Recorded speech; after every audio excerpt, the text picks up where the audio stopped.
আমি আর আপনি কি এমন জিনিস পেয়ে গেছি যার কারণে আজকে আমার থেকে আল্লাহ রাব্বুল আলামিনকে দূরে সরায় দিয়েছে, মায়ার নবীকে দূরে সরায় দিয়েছে।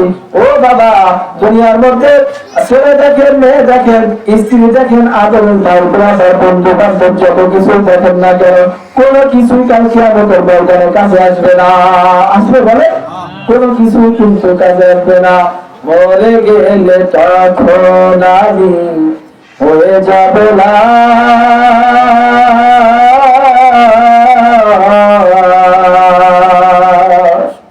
বন্ধু বান্ধব ছেড়ে দিবে তখন আমার পাশ, ঠিক না?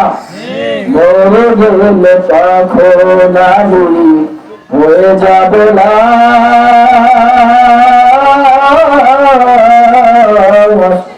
বন্ধু বান্ধব ছেড়ে দিবে তখন আমার পাশ। কেউ বলবে বাস কত অতি তাড়াতাড়ি,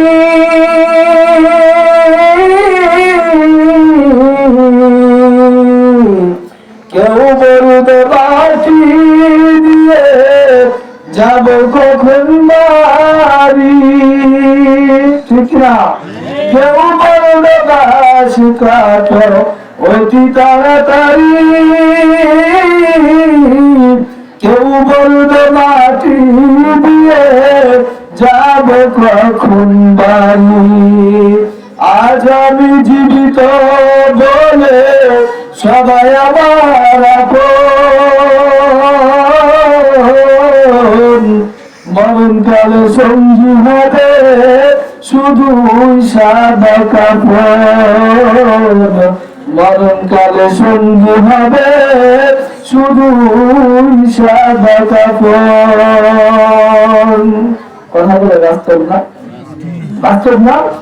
আজকে চোখ বন্ধ করলে আমাকে রেখে চলে আসবে আপন জন আত্মীয় স্বজন যত কিছু দেখেন না কেন, কেউ কিন্তু কাজে আসবে না, কেউ কাজে আসবে না। কারণটা কি? কারণটা কি? কারণ মালাকুল মাউত যখন চলে আসবে, ও বাবা একটু খেয়াল করে শুনে, মালাকুল মাউত যখন চলে আসবে, যেখানে থাকেন না কেন, আল্লাহ রাব্বুল আলামিন বলেন ফাইদা জাআ আজালুহুম লা ইস্তাখিরুনা সাআতাও ওয়া লা ইস্তাকদিমুন।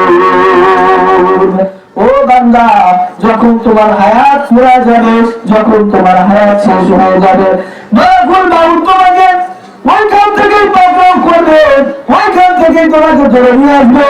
তোমার আপনজন আত্মীয় স্বজন যত কিছুই থাকুক না কেন, যত টাকার মালিক হোক না কেন, যত গাড়ির মালিক হোক না কেন, কেউ তোমাকে ধরে রাখতে পারবে না, কেউ তোমাকে ঠকাইতে পারবে না। কবরে কিন্তু যাইতেই হবে, কবরে কিন্তু যাইতেই হবে।